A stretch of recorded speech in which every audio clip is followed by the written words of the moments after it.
YouTube channel Sundaram mix में हमारे सभी सज्जन मित्रगण दर्शकगण आदि को स्वागत है। मित्रगण, हमारा देश कैसा है? हमारा देश तीर्थों का देश है। हमारा देश देवों का देश है।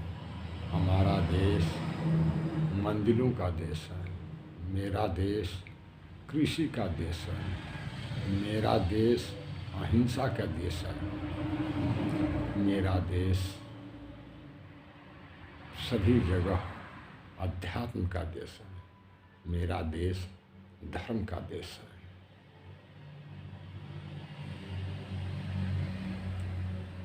इस आधार पर हमें आद्य गुरु शंकराचार्य जी का एक श्लोक याद आया। उन्होंने विवेक चूड़ामणि में उन्होंने लिखा है कि कितनाहू भी शास्त्रों को व्याख्या कर लो, भिन्न प्रकार के देवताओं को यजन कर लो, पूजन कर लो, पाठ कर लो, नाना प्रकार के शुभ कर्म कर लो, नदियों में, गंगा में और अन्य नदियों में स्नान कर लो,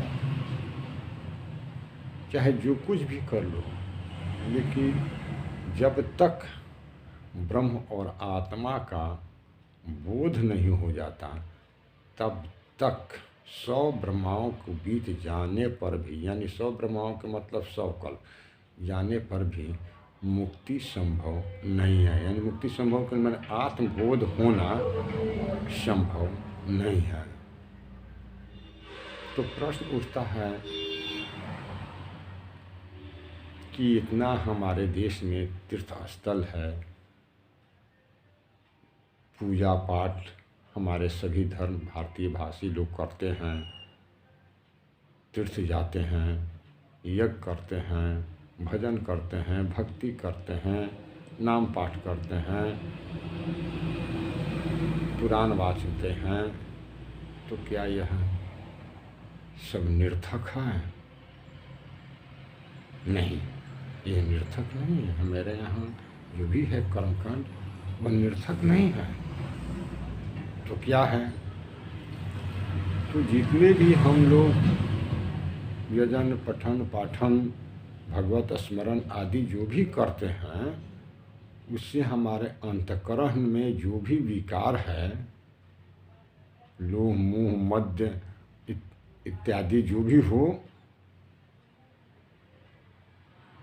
वह अंतःकरण में जितने भी विकार हैं वह शुद्ध होते जाता है। यानी चित्त जो शुद्ध होते जाता है। यह यजन, पूजन, पाठ आदि करने से हमारा चित्त शुद्ध होते जाता है, क्योंकि हमारे अंतःकरण में, चित्त में भिन्न भिन्न प्रकार के विकार बैठा हुआ है।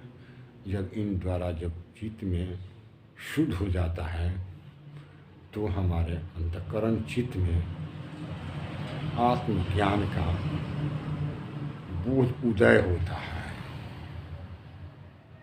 और जब बोध उदय होता है तो यानी जानने की जागृति उत्पन्न होता है कि ब्रह्म क्या है, आत्मा क्या है।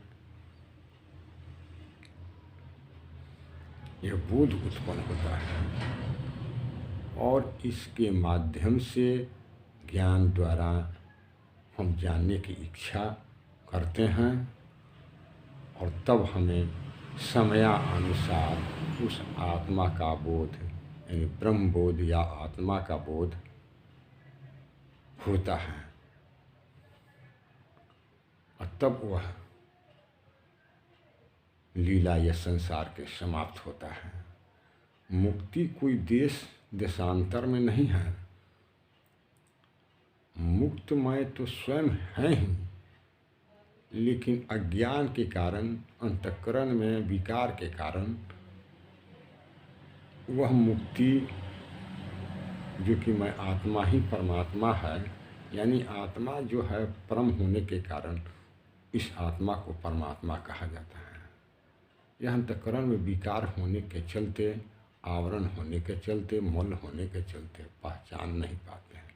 जिस दिन आत्मज्ञान का उदय होता है तो धीरे धीरे यह विकार हटता है और आत्मबोध की स्थिति हो जाता है। और इसी आधार पर जब बोध हो जाता है तो अहम ब्रह्मास्मि, शिवोहम, आत्मेवम सर्वम, सब वही है कहना प्रारंभ होता है। तो यह वीडियो आपको कैसा लगा? अगर अच्छा लगा हो भक्तगण, मित्रगण, दर्शकगण, तो सब्सक्राइब, घंटी और लाइक अवश्य दबा दीजिएगा। तब तक के लिए यहीं तक। ओम नमः शिवाय।